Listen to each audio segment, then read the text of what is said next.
There was a great revival in the Hebrides in the early 1900s.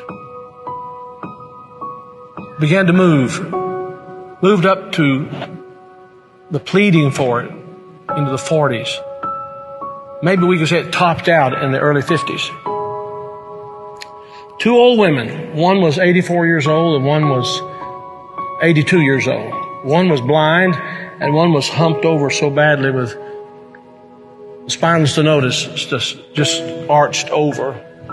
But they had passion for revival. They wanted God to work. This is what happened. They couldn't even get out to the church to pray. They couldn't even get out to the church to worship.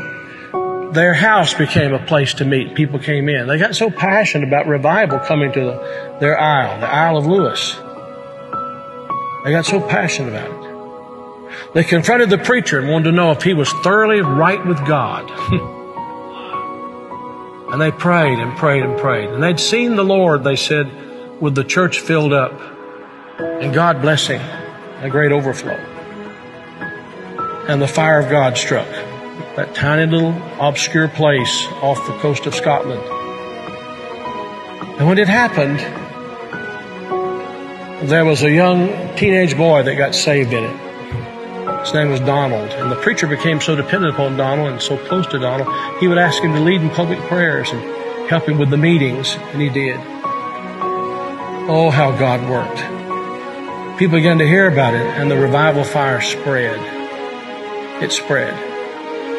And God blessed in a great way. Those two old women, the kind of people don't want in the church anymore.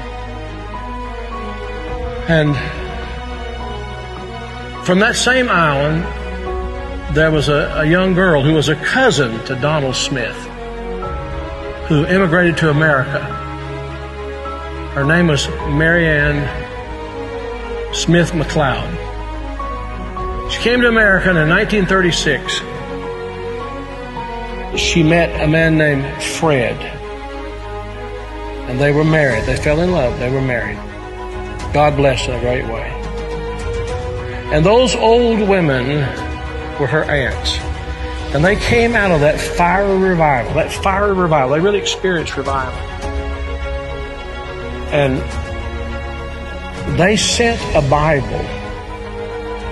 a copy of the Word of God that had been used in a special way in that revival, to Marianne. She started having children. I think it was 1937 she had her first child. They named him after his father, Fred.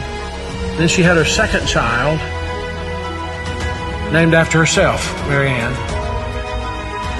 Then she had her third child, Elizabeth. Then she had her fourth child. And she was so impacted by this teenage boy God had used in that revival of the Hebrides. She named him Donald. And she gave him that Bible, the Hebrides Revival Bible. He was born in 1946. He's now the 45th President of the United States. And that revival Bible is in the Oval Office. I'm saying to you, I don't know how, why, I don't know how it all comes together. But I believe God is putting some things together to give us just a window.